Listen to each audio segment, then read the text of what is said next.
The email from my father arrived 3 days before my brother's graduation. Seating arrangements finalized. You're in row 47 far left. Please dress conservatively and avoid drawing attention. Several board members will be attending, and we want to make the right impression as a family. Row 47.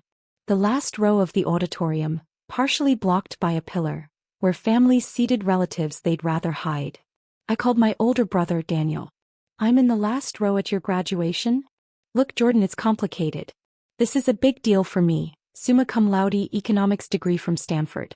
Mom and Dad have invited some important people. Uncle Philip is on the university board. The Hendersons are coming. Their son just made partner at Goldman. We need to project success. At 26, I'd heard this argument in various forms my entire adult life. Daniel was the golden child. Stanford degree, job lined up at a consulting firm, engaged to Amanda Chin whose family owned a chain of luxury hotels. My younger sister Caroline was finishing her MBA at Wharton. They were everything our parents wanted. I was Jordan Mitchell who did computer stuff. A description my mother used that suggested I fixed printers in a basement office. What they didn't know was that I'd founded Next Tech Solutions at 21, a cybersecurity firm that had grown into a $680 million company. I'd sold it to a Fortune 100 tech corporation at 24 for $2.1 billion, retained a significant equity stake, and now worked as a technology advisor and philanthropist. My personal net worth was $890 million. I lived in a modest apartment in Palo Alto, drove a Tesla Model 3 and kept my wealth intensely private. My family had made clear that computer work was something people did when they couldn't succeed in traditional prestigious fields like law, medicine, or finance. I'd also been financially supporting my parents for 7 years. $12,000 monthly deposits they called rental income from property I supposedly managed for them. My father's architecture firm had collapsed during the recession. My mother's art gallery had closed. Their Atherton lifestyle ran entirely on my money and Uncle Philip's occasional help. Project success, I repeated. And I undermine that image? You work in tech. That's fine, but it's not quite the same caliber as consulting or investment banking. The people attending expect a certain level of achievement. You'd feel out of place in the family section. Would I? Come on, Jordan. Uncle Philip is bringing 2 other board members. The Hendersons are major Stanford donors. Amanda's parents donated a building. These people discuss endowments and legacy admissions. What would you contribute to those conversations? At 26, I could contribute quite a lot to conversations about university donations.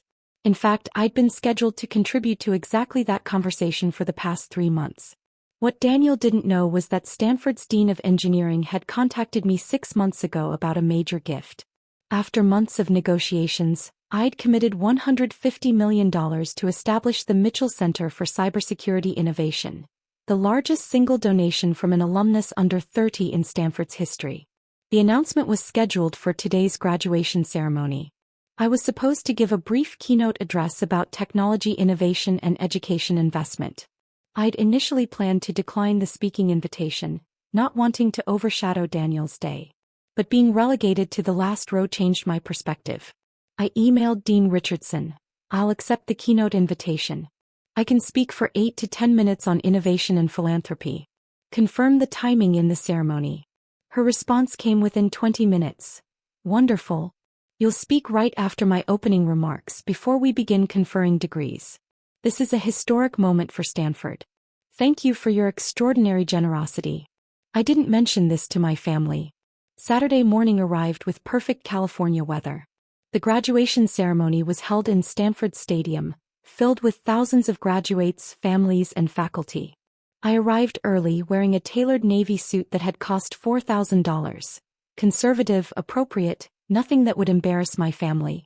My parents were already there, seated in the VIP family section near the stage. Row 5 center seats. Uncle Philip sat beside them with 2 other distinguished-looking board members. The Hendersons occupied the seats behind them.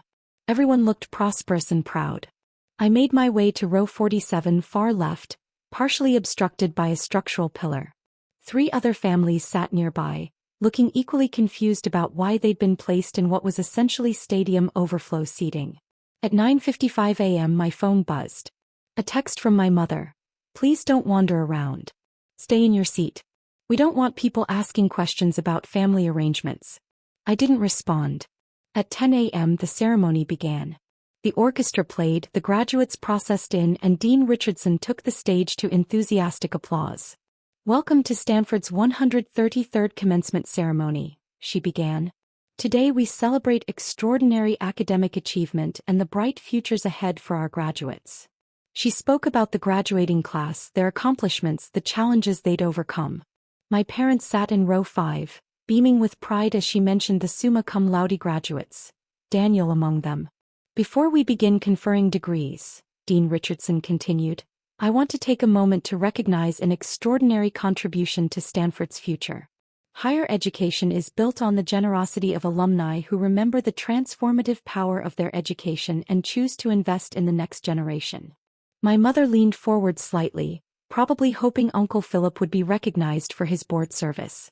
This year, we received the largest single donation from an alumnus under 30 in Stanford's history.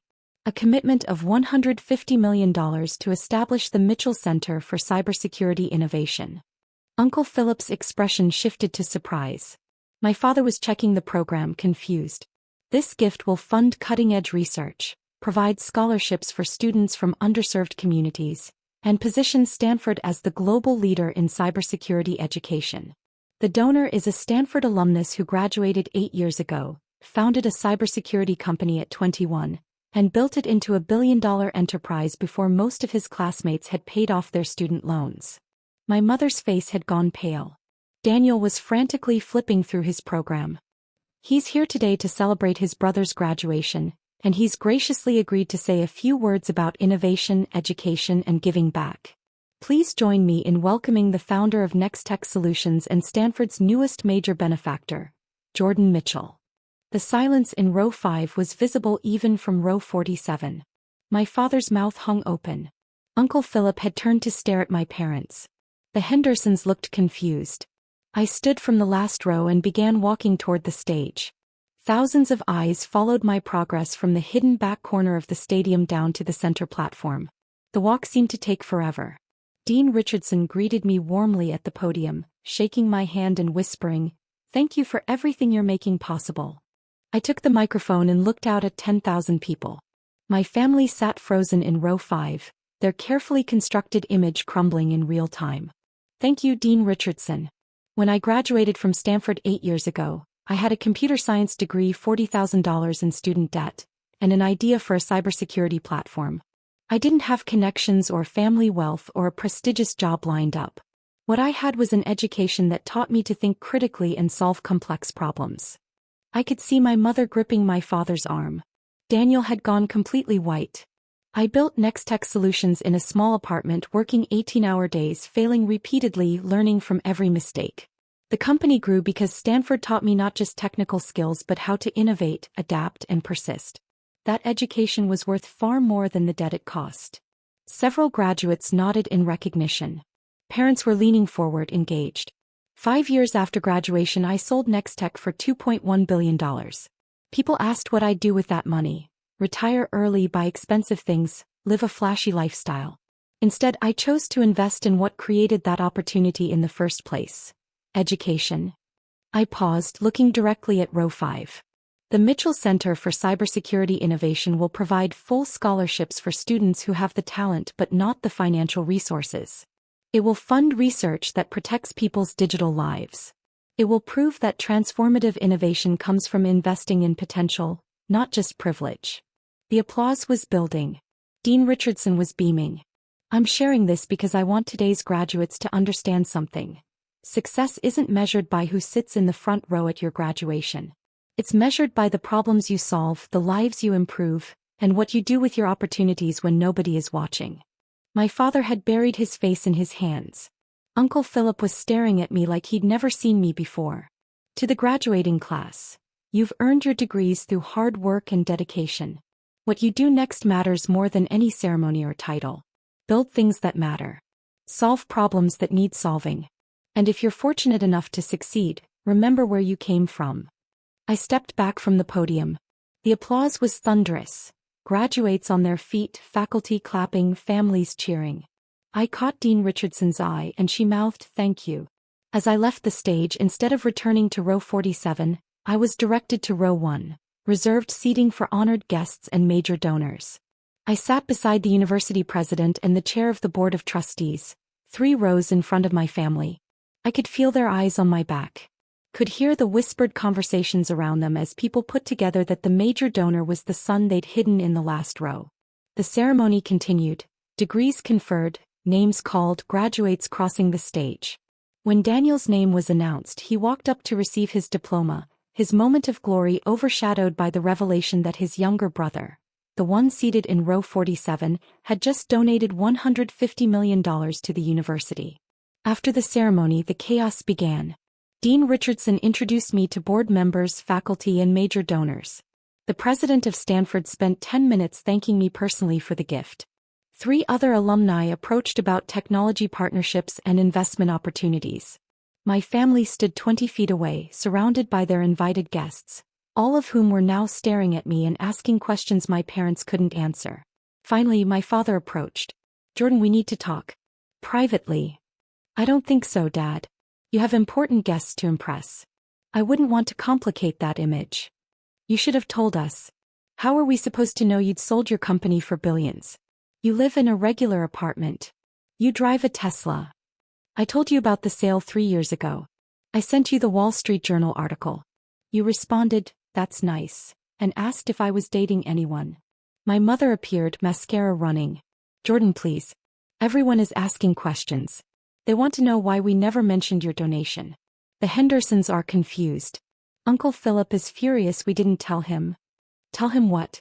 "That your son, who does computer stuff, is apparently more successful than you realized?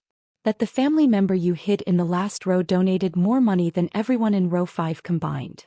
Daniel finally found his voice. "Jordan, this is my graduation. My day.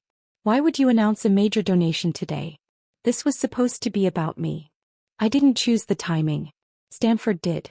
I've been working on this gift for 6 months. I tried to schedule the announcement for next month, but Dean Richardson insisted it be today because it tied into her commencement theme. I didn't want to overshadow you, which is why I was perfectly content sitting quietly in row 47 like you asked. But you knew. You could have warned us." "Why? So you could move me to row 5 once you knew I was worth impressing?" "That's exactly the problem, Daniel. You measure people's value by their perceived status rather than who they actually are." Uncle Philip had joined the conversation, his board member colleagues flanking him. Stunned. "I had no idea you'd achieved this level of success. Your parents never mentioned." "My parents never mentioned it because they never asked. They decided computer work was unsuccessful and dismissed it without learning what I actually built." One of the other board members extended his hand. "Mr. Mitchell, I'm Thomas Brennan, board chair. Your donation is transformative. We'd love to discuss your vision for the center. Would you have time to meet with the board?" "I'd be happy to. My assistant will coordinate with your office." As they walked away discussing the meeting, my family stood in a tight cluster, watching their carefully planned graduation day collapse around them.